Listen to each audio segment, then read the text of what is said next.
Hola jóvenes, muy buenos días, espero se encuentren de lo mejor.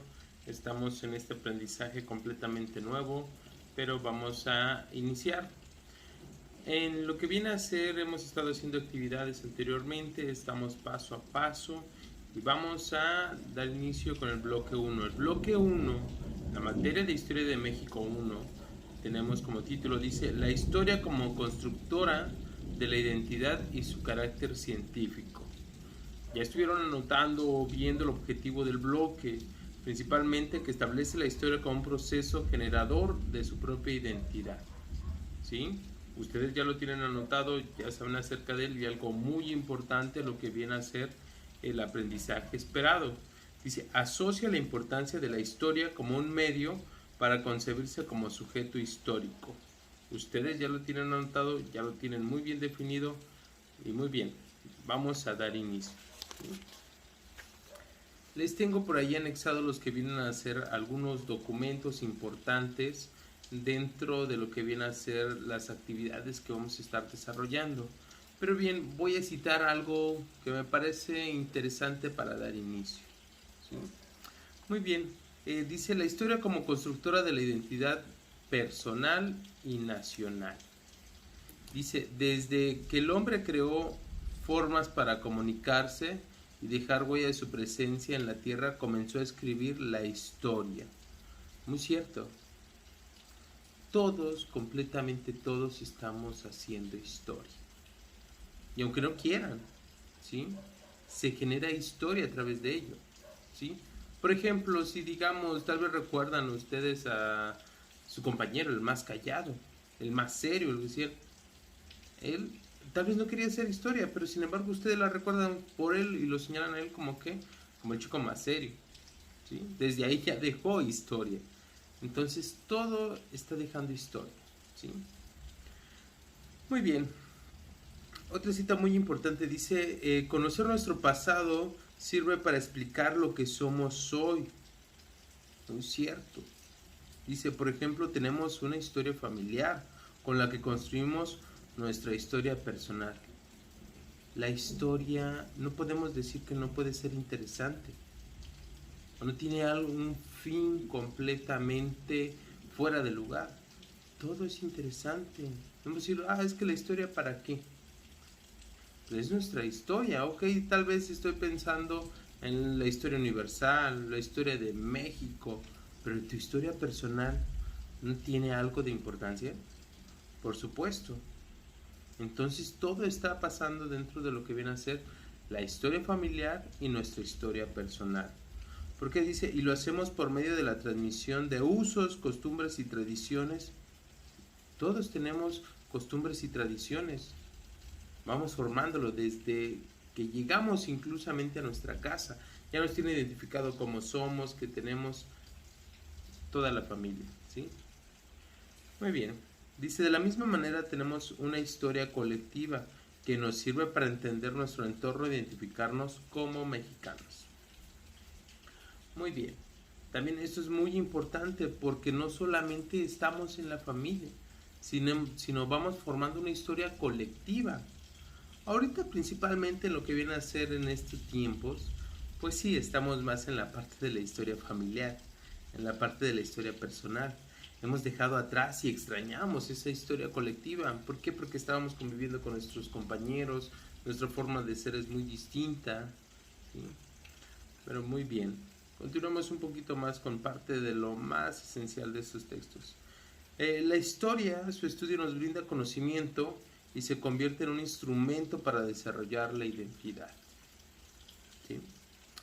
Dice una pregunta interesante. ¿Qué me aporta estudiar la historia de México? Pues somos parte de un proceso histórico que nos remite hacia el pasado como origen y contribuye a la formación de una identidad. ¿Cuándo es cuando empezamos a decir México? Hay meses principalmente donde más como que late ese nacionalismo mexicano, ¿sí? Septiembre, ¿sí? Dependiendo de lugares, también puede ser lo que viene a ser en mayo, principalmente que se da en la parte del norte, ¿sí? Pero bien, lo importante es, por ejemplo, el papel que jugamos como sujetos históricos relacionándonos con el pasado. Porque también así somos parte del presente y vemos la proyección que tenemos hacia nuestro futuro. ¿Sí? Decimos mexicanos, ¿ok? ¿Qué es México? ¿De dónde partimos? Vamos a dar inicio. Antes de dar el concepto por ahí de lo que viene a ser historia, vamos a ver el siguiente videoclip. El siguiente videoclip de lo que viene a ser Chimamanda, ¿sí? Ella es de Nigeria, de la parte occidental de África, ¿sí? Y nos menciona algo muy interesante de lo que viene a ser la historia única. Nosotros vamos creciendo, nos vamos desarrollando y vamos a ver los distintos tipos de historia en los cuales crecemos y nos desarrollamos en lo que viene a ser nuestro entorno. Es algo muy interesante, muy bueno y que tenemos que reflexionarlo. Porque tal vez lo vemos nuestros papás, para nuestros papás, lo que viene a ser, para ellos era algo muy difícil o algo prohibido, las cosas que hacíamos. Y ahora para ustedes, o tal vez para mí, digo, wow, es muy exagerado lo que ustedes están haciendo. Entonces por ahí está pasando todo este ciclo, ¿sí? En los cuales tenemos que prestar mucha atención. Y retomando por ahí lo que viene a ser un buen punto. Lo que dice, somos parte de un proceso histórico que nos remite hacia el pasado. Muy cierto.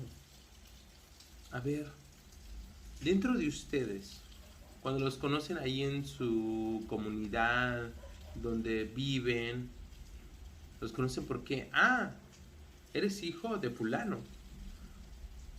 Tus familiares, eres pariente de sultano. ¿Conoces? Sí, tu papá. ¿Cómo olvidar? No, tu papá es así. Entonces, no eres un sujeto único, nos remonta hacia el pasado. ¿Por qué? Porque te ponen lo que viene a decir tus papás. Eres hijo de tal, eres familia de tal. Entonces tu pasado está remontándote a ti, ¿sí? Te remite hacia el pasado, ¿sí? Es nuestro origen. Después posiblemente eso va a ser. Y la otra, tal vez hasta incluso digan, no, es bien serio, nada que ver con su papá, ¿sí? O es bien alegre, nada que ver con su papá, ¿sí? O con su mamá, etcétera. Entonces, todos estamos, lo que viene a ser, remitiéndonos hacia el pasado. En lo cual es ahora sí ustedes van a forjar su propia historia y también se repetirá. Pero muy bien, vamos a ver el siguiente videoclip, es muy interesante. Vamos a estar dejando algunas anotaciones, algunos comentarios que vamos a ver más adelante. Muy bien, iniciamos.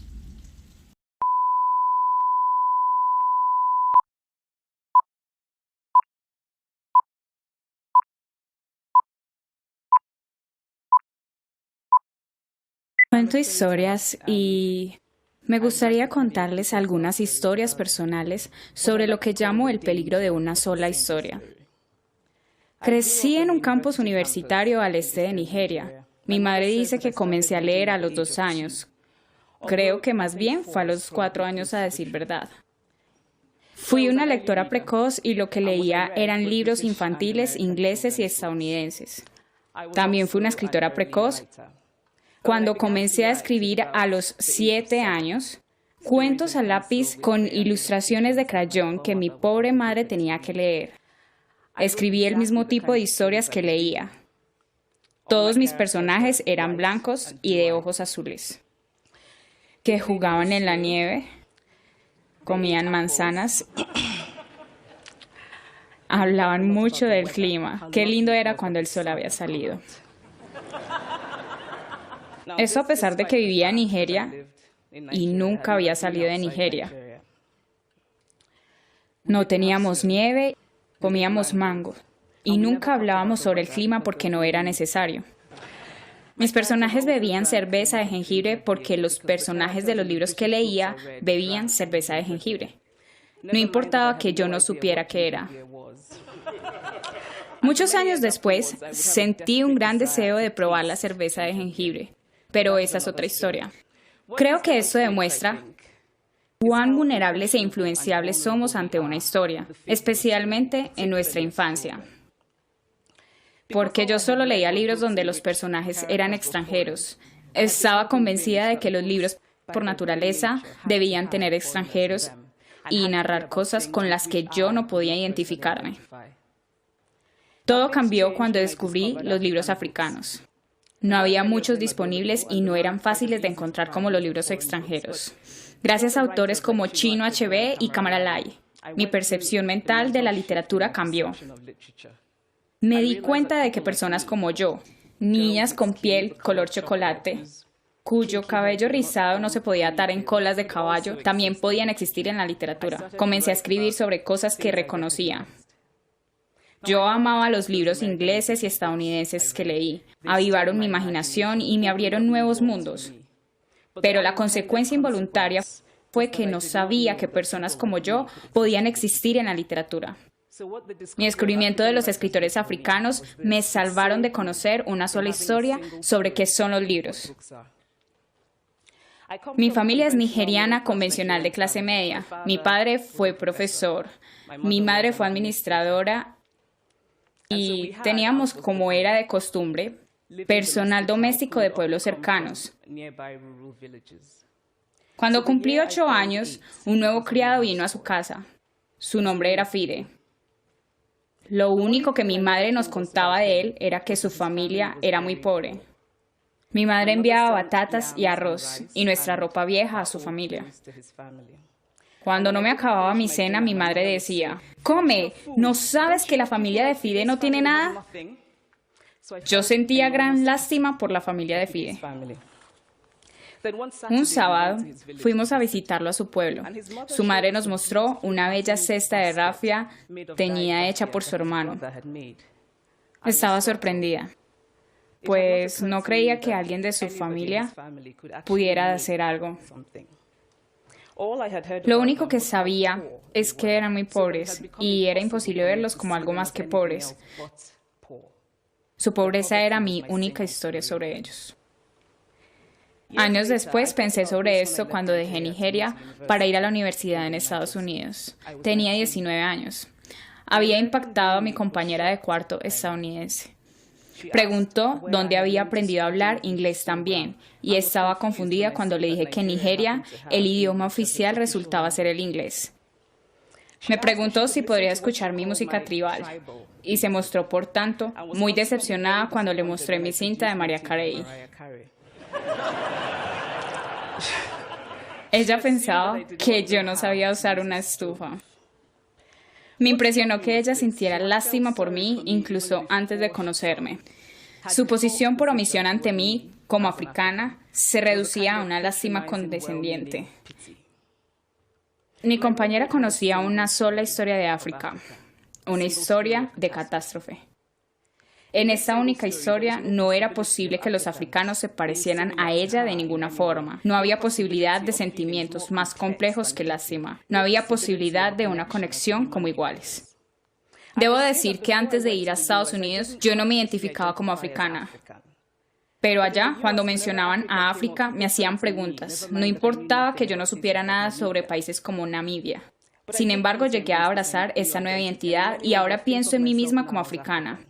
Aunque aún me molesta cuando se refieren a África como un país. Un ejemplo reciente fue mi maravilloso vuelo desde Lagos hace 2 días, donde hicieron un anuncio durante el vuelo de Virgin sobre trabajos de caridad en India, África y otros países.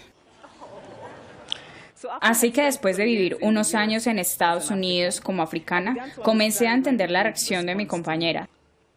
Si yo no hubiera crecido en Nigeria, y si mi impresión de África procediera de las imágenes populares, también creería que África es un lugar de hermosos paisajes y animales y gente incomprensible que libran guerras sin sentido y mueren de pobreza y sida, incapaces de hablar por sí mismos, esperando ser salvados por un extranjero blanco y gentil.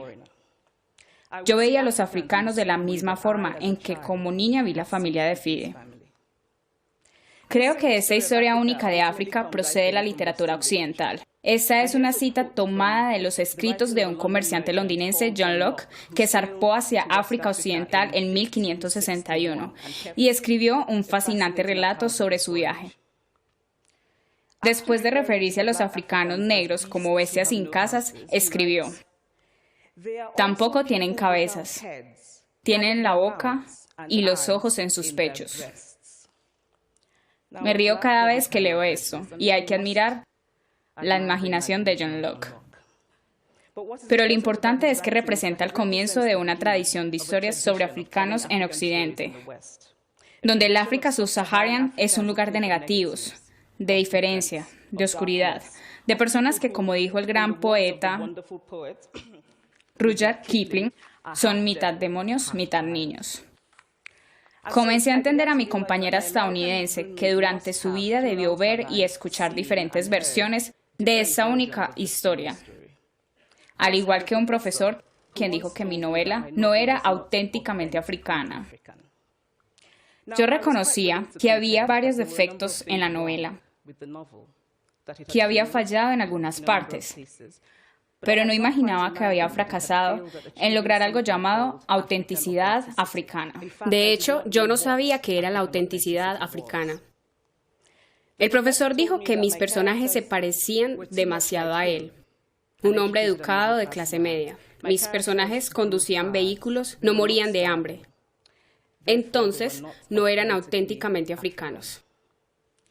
Debo añadir que yo también soy cómplice de esa cuestión de la historia única.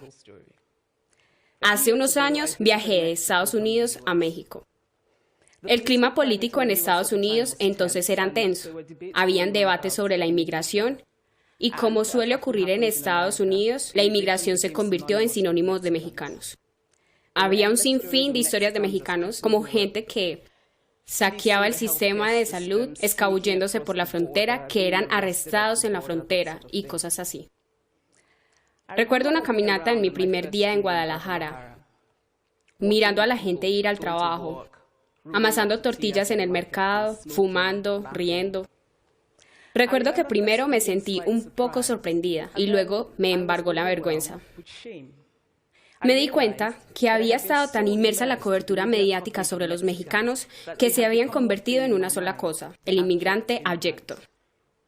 Había creído en la historia única sobre los mexicanos y no podía estar más avergonzada de mí. Es así como creamos la única historia. Mostramos a un pueblo como una cosa, una sola cosa, una y otra vez, hasta que se convierte en eso. Es imposible hablar sobre la única historia sin hablar del poder.